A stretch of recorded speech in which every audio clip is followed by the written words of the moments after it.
Assalamualaikum warahmatullahi wabarakatuh. Salam sejahtera bagi kita semua. Semoga selalu di dalam lindungan Allah Subhanahu wa taala. Kami mahasiswi dari Universitas Islam Raden Intan Lampung, Fakultas Tarbiyah dan Keguruan, Prodi Pendidikan Biologi semester 2. Yang terhormat kepada Bapak Mahmud Rudini MSI selaku dosen pengampu mata kuliah struktur hewan, dan tak lupa kepada teman-teman semua. Kami dari kelompok 5 akan menyampaikan makalah kami yang berjudul Sistem Urogenital, meliputi organ dan fungsi sistem urogenital serta organ seks pada vertebrata. Kelompok kami terdiri yaitu dengan saya sendiri, Dian Miftahul Husna, dengan NPM 211060113, dan rekan saya Umi Nurul Hidayah dengan NPM 211060156. Baiklah, untuk menyingkat waktu langsung saja masuk ke materi pertama yang akan saya sampaikan sendiri. Terdapat 4 pokok pembahasan yang akan kita pelajari. Yang pertama yaitu pengertian urogenital. Yang kedua, organ pada sistem ekskresi hewan vertebrata. Yang ketiga, fungsi sistem urogenital. Dan yang terakhir, organ seks pada hewan vertebrata. Pengertian urogenital. Urogenital merupakan sistem yang terdiri dari sistem urinaria dan sistem genital, yang mana sistem urinaria dibagi menjadi traktus urinaria atas dan traktus urinaria bawah. Traktus urinaria bagian atas terdiri dari ginjal, pelvis renalis, dan ureter.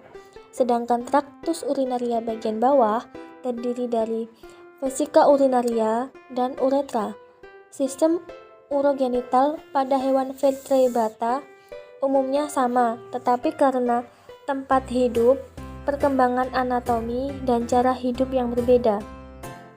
Sedangkan sistem reproduksi adalah sistem genital makhluk hidup untuk menghasilkan keturunan yang baru. Sistem urogenital vertebrata pada umumnya sama, tetapi karena tempat hidup, perkembangan anatomi, dan cara hidup yang berbeda, menyebabkan adanya perbedaan struktur sistem urogenital. Organ pada sistem ekskresi pada hewan vertebrata. Hewan bertulang belakang membuang beberapa sisa hasil metaboliknya melalui saluran pencernaan dan kulitnya, tetapi sebagian besar dibuang melalui ginjal. Ada 2 macam perkembangan sistem urinarius, yaitu organogenesis ginjal dan maturasi ginjal. Organogenesis ginjal meliputi yang pertama yaitu pronefros, yang kedua mesonefros, dan yang ketiga metanefros. Sistem ekskresi pada pisces.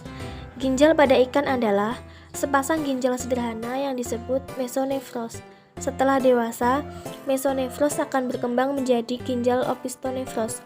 Tubulus ginjal pada ikan akan mengalami modifikasi menjadi saluran yang berperan dalam transport spermatoza atau biasa dikenal dengan istilah ductus efferent ke arah kloaka. Ikan memiliki bentuk ginjal yang berbeda sebagai bentuk adaptasi terhadap lingkungan sekitarnya. Yang kedua yaitu sistem ekskresi pada amfibi. Tipe ginjal pada amfibi adalah tipe ginjal opistonefros. Katak jantan memiliki saluran ginjal dan saluran alat kelamin yang bersatu serta berakhir di kloaka. Namun hal tersebut tidak terjadi pada katak betina. Ginjal pada katak, seperti halnya pada ikan, juga menjadi salah satu organ yang sangat berperan dalam pengaturan kadar air di dalam tubuhnya. Yang ketiga yaitu sistem ekskresi pada reptil. Tipe ginjal pada reptil adalah metanefros. Pada saat embrio, reptil memiliki ginjal tipe pronefros. Kemudian pada saat dewasa berubah menjadi mesonefros hingga metanefros. Hasil ekskresi pada reptil adalah asam urat.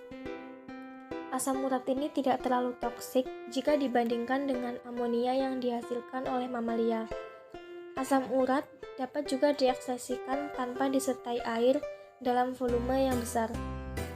Asam urat tersebut dapat diekskresikan dalam bentuk pasta yang berwarna putih.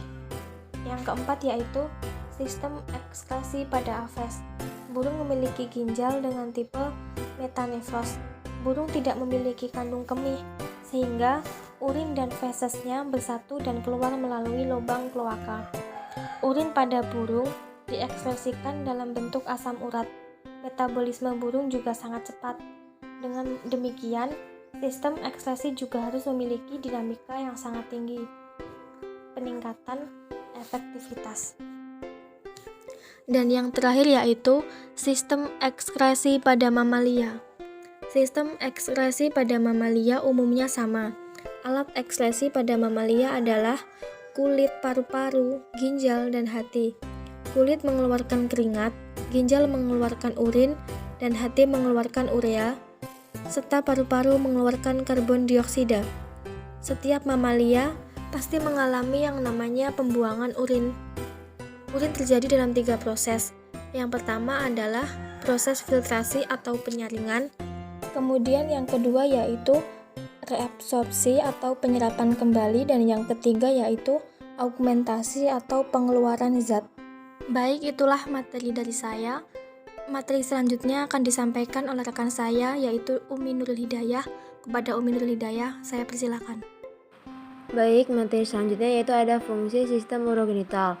Sistem urogenital terdiri dari 2 sistem, yaitu sistem urinaria atau sistem uropotika dan sistem genital. Sistem urinaria biasa disebut dengan sistem ekskresi. Fungsinya untuk menyaring dan membuang zat limbah dengan cara menghasilkan urin. Kemudian fungsi sistem genital sendiri untuk jantan berfungsi untuk memproduksi dan menyimpan serta mengantarkan sperma untuk membuahi sel telur. Sedangkan betina memiliki fungsi untuk memproduksi sel telur dan menyediakan tempat untuk janin selama kehamilan. Kedua fungsi tersebut saling melengkapi dalam proses reproduksi. Kemudian yang selanjutnya yaitu ada organ seks pada vertebrata. Tipe ikan berdasarkan organ reproduksi dibagi menjadi 3 jenis, yaitu ada ikan tipe biseksual, yang dimana pada tipe ini ikan biseksual mempunyai 2 jenis kelamin, jantan dan betina, dalam satu spesies, atau dapat dibedakan ikan jantan dan ikan betina dalam spesies yang sama. Ikan jantan memiliki testis dan saluran reproduksi jantan, sedangkan ikan betina memiliki ovarium dan saluran reproduksi betina. Kemudian tipe kedua yaitu uniseksual. Ikan uniseksual hanya mempunyai 1 jenis kelamin saja. Pada umumnya jenis kelamin yang dimiliki adalah betina. Misalnya pada ikan Amazon molly atau Pucilia formosa. Kemudian tipe yang ketiga yaitu hermafrodit. Ikan yang memiliki tipe ini memiliki 2 jenis kelamin yang berbeda dalam satu tubuhnya. Berdasarkan perkembangan pematangan atau pendewasaan gonadnya, dibedakan menjadi hermafrodit sinkroni, hermafrodit protandi, dan hermafrodit protogini. Perkembangan pematangan gonad dikatakan hermafrodit sinkroni bila gonad jantan dan betina matang secara bersamaan. Hermafrodit protandi bila pada reproduksi terjadi perubahan jenis kelamin dari jantan menjadi betina, misalnya pada ikan black porgy. Kemudian selanjutnya yaitu hermafrodit protogini bila terjadi perubahan dari jenis betina menjadi jantan, misalnya pada ikan Labroides dimidiatus. Selanjutnya, kelompok hewan yang kedua yaitu katak atau kelompok hewan amfibi, yaitu jenis hewan yang tergolong ovipar. Organ reproduksi eksternal berupa kloaka, sedangkan organ reproduksi internal berupa gonad dan saluran reproduksi. Fertilisasi katak terjadi di luar tubuh atau di lingkungan perairan. Sebagai individu yang reproduksinya secara eksternal, struktur organ reproduksi katak hampir sama dengan ikan. Pada katak betina, sepasang ovarium akan melepaskan sel telur ke lingkungan melalui saluran yang disebut oviduk. Ovarium katak memiliki struktur seperti kantong berongga yang diselimuti oleh jaringan mesovarium atau disebut lapisan tipis dari jaringan peritoneum. Struktur kantong berongga tersebut bermuara pada saluran ovarium yang panjang. Pada musim kawin, folikel-folikel yang berisi sel-sel telur tumbuh dan berkembang hingga terbentuk sel telur dewasa yang siap untuk disekresi melalui saluran ovarium menuju oviduk. Selanjutnya, kelompok ketiga yaitu ada reptil seperti kadal, ular, dan kura-kura, merupakan hewan yang fertilisasinya terjadi di dalam tubuh atau disebut fertilisasi internal. Pada umumnya, reptil bersifat ovipar, namun ada beberapa jenis yang bersifat ovovivipar. Organ reproduksi reptil betina terdiri atas sepasang ovarium sebagai organ reproduksi primer dan saluran reproduksi atau oviduk. Ovarium berbentuk oval dengan permukaan yang tidak rata atau benjol-benjol ketika terdapat folikel-folikel yang dewasa. Letak ovarium tepat di bagian ventral kolumna vertebralis dan terpisah atau tidak menyatu dengan saluran oviduk. Ovarium diikat oleh tangkai ovarium stalk of ovari yang terletak berdekatan dengan mulut oviduk sehingga memudahkan sel telur yang dewasa masuk ke oviduk. Sel-sel telur tersimpan di dalam folikel-folikel ovarium, mulai dari folikel yang mengandung sel telurnya masih muda hingga sel telur dewasa yang siap untuk dibuahi spermatozoa. Sel telur ini mulai berkembang ketika masa dewasa reproduksi. Sebagai contoh, pada iguana betina pada masa dewasa reproduksi antara 2-4 tahun. Keempat yaitu ada Aves. Identifikasi jenis kelamin pada Aves sebagian besar memiliki sifat monomorfik, yaitu sulit dibedakan secara morfologi antara individu jantan dan betina, sehingga hal ini menyebabkan penentuan jenis kelamin secara morfologi sulit dilakukan. Menurut Griff et al., pada lebih dari 50% spesies burung di dunia pada karakter morfologi eksternalnya bersifat identik. Pada burung dimorfik, burung dewasa memperlihatkan karakteristiknya yang berbeda antara jantan dan betina, sehingga penentuan jenis kelamin dapat dilakukan dengan mudah. Terdapat dua metode untuk mengidentifikasi jenis kelamin pada burung yang bersifat monomorfik, yaitu secara non-molekuler dan molekuler. Identifikasi jenis burung secara non-molekuler yaitu dengan fan sexing, laparoskopi, sexing steroid, dan karyopting.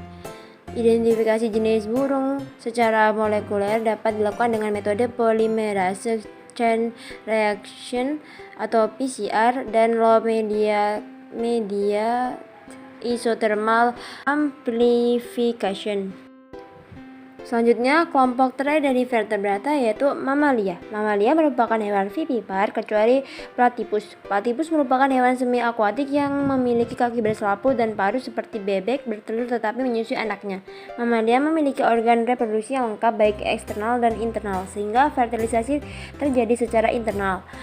Ovarium mamalia sepasang sebagai organ reproduksi primer dan mempunyai dua fungsi utama, yaitu menghasilkan sel telur atau oosit dan juga hormon steroid. Oviduk dilapisi oleh sel epitel basidia yang membantu transportasi sel telur menuju uterus, serviks, dan keluar tubuh melalui vagina atau organ eksternal terletak pada antara serviks dan vulva. Testis mamalia sama seperti hewan lainnya tersusun atas tubulus seminiferus sehingga sebagai tempat terjadinya spermatogenesis. Testis mamalia berjumlah satu pasang dan terletak di antara kantong testis atau skortum. Spermatozoa yang dihasilkan testis ditampung dalam rete testis dan bergerak keluar tubuh melalui vas efferens, epididymis, vas deferens, dan selanjutnya menuju uretra. Pada pangkal uretra terdapat sel-sel kelenjar aksesoris reproduksi jantan yang menghasilkan cairan untuk media spermatozoa. Spermatozoa yang dihasilkan yang telah masuk ke dalam saluran reproduksi betina bergerak menuju uterus dan oviduk untuk melakukan fungsinya, yaitu fertilisasi atau membuahi sel telur.